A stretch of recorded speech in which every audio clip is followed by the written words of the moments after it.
1974 का एक ऐसा केस जो एफबीआई की हिस्ट्री का सबसे अजीब केस में से एक बन गया।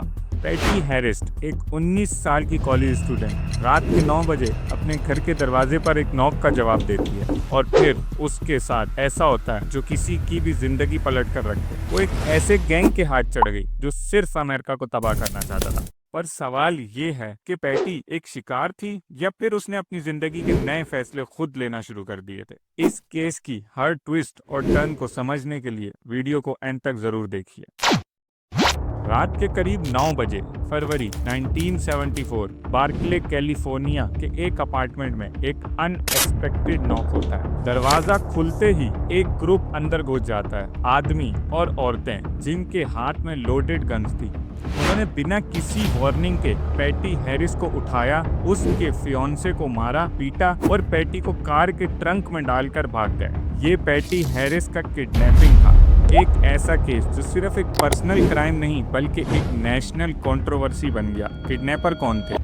एक रेडिकल ग्रुप जिनका नाम था सैम्बोनियस लिबरेशन आर्मी या SLA। डोनाल्ड डी फ्रीज उनका लीडर एक खतरनाक क्रिमिनल था जो कैपिटलिस्ट स्टेट को खत्म करने और गोरिल्ला वार शुरू करने के सपने देख रहा था। SLA ने ओकलैंड यूनिफाइड स्कूल डिस्ट्रिक्ट के सुपरिटेंडेंट मार्कस फॉस्टर पर नवंबर 6, 1973 को हमला किया था।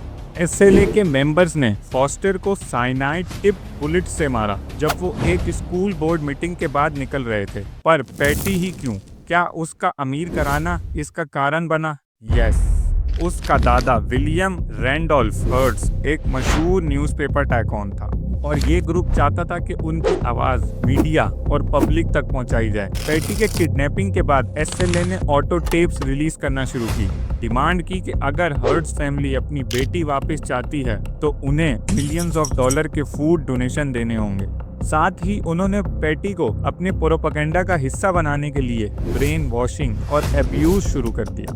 अप्रैल 3, 1974 को SLA की एक टेप सामने आती है जिसमें पैटी खुद अनाउंस करती है कि उसने उनका साथ दे दिया है और वो अब SLA के लिए लड़ रही है। उसने अपना नाम भी बदलकर तानिया रखा। सिर्फ यही नहीं, 12 दिन बाद एक बैंक रॉबरी के CCTV फुटेज में पैटी को असॉल्ट राइफल के साथ देखा गया। ये सिर्फ एक किडनैपिंग विक्टिम नहीं थी, वो खुद क्राइम का हिस्सा बन गई थी। FBI अब कंफ्यूज थी, क्या वो विक्टिम थी या क्रिमिनल? FBI ने अपनी हिस्ट्री के सबसे बड़े सर्च में से एक सर्च स्टार्ट किया।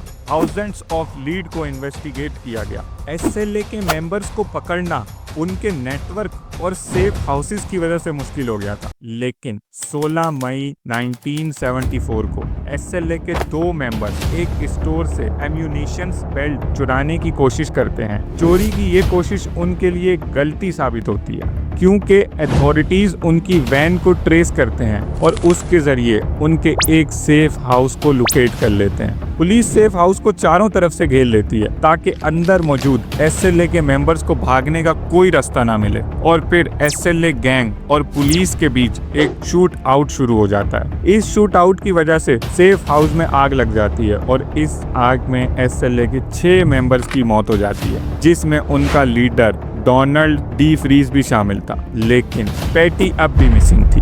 वो और उसके कुछ गैंग मेंबर्स वहां से भागकर कहीं और छुप गए, लेकिन FBI ने भी अपनी इन्वेस्टिगेशन नहीं छोड़ी। आखिरकार 18 सितंबर 1975 को पैटी को एक अपार्टमेंट में छुपा हुआ पाया गया अपने बचे हुए गैंग मेंबर के साथ। पैटी हेड्स को FBI ने अरेस्ट कर लिया। पैटी का ट्रायल 15 जनवरी 1976 को शुरू हुआ। उस पर हाइबर्निया बैंक रॉबरी और फायर आर्म के इलीगल इस्तेमाल के चार्जेस लगे। प्रोसिक्यूशन ने क्लेम किया कि पैटी SLA के साथ मिली थी, जबकि डिफेंस का कहना था कि वो ब्रेन वॉशिंग और कल्ट प्रोग्रामिंग का शिकार हुई थी। ट्रायल के दौरान पैटी ने कहा कि SLA के मेंबर्स ने उसे धमकी दी थी और उनके कोड ऑफ वॉर के मुताबिक अगर उसने उनका साथ नहीं दिया तो उसे मार दिया जाता। प्रोसिक्यूशंस और डिफेंस दोनों ने साइकेट्रिस्ट एक्सपर्ट को बुलाया। डिफेंस के एक्सपर्ट ने कहा कि पैटी के एक्शंस ब्रेन वॉशिंग का नतीजा थे, जबकि प्रोसिक्यूशन ने कहा कि वो अपनी नोटोरिटी